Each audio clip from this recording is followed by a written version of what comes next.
Déjà au niveau politique et culturel, donc nous avons révisé notre politique nationale de la culture et nous avons effectivement accordé une place importante à la sauvegarde du patrimoine culturel immatériel. Et ce patrimoine-là donc constitue le premier axe de notre politique culturelle. C'est pour dire l'importance également que les communautés, justement, depuis longtemps, accordaient à ce patrimoine-là, même si de façon formelle, il n'y avait pas donc des mécanismes institutionnels et juridiques pour pouvoir assurer sa sauvegarde. Donc les communautés également ont bien accueilli l'entrée en vigueur de cette convention et sa ratification par le Burkina Faso.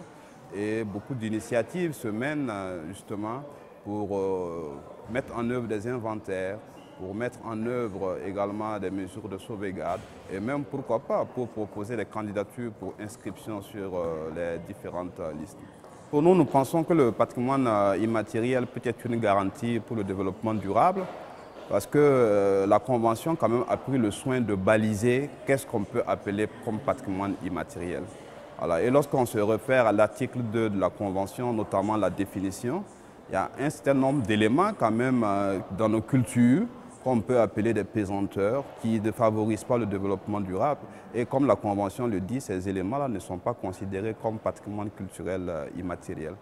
Donc pour revenir à votre question, pour nous, effectivement, beaucoup de savoir-faire traditionnels qui sont détenus par les communautés sont aujourd'hui justement des réponses aux questions de développement durable qui se posent. Ça veut dire que les communautés ont des ressources endogènes en leur sein qui leur permettent de faire face aux difficultés du moment. Nous avons par exemple au Burkina ressuscité, revitalisé une pratique traditionnelle de conservation des sols qui était pratiquée auparavant par les gens, mais qui par la suite avait été abandonnée et qui était en déperdition.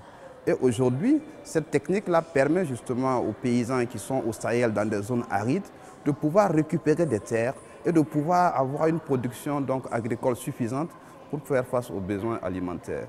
Donc cela veut dire qu'effectivement, beaucoup de savoir-faire du patrimoine culturel immatériel peuvent constituer des réponses aux problèmes donc, globaux qui se posent aujourd'hui, que ce soit au niveau de l'environnement, de l'agriculture.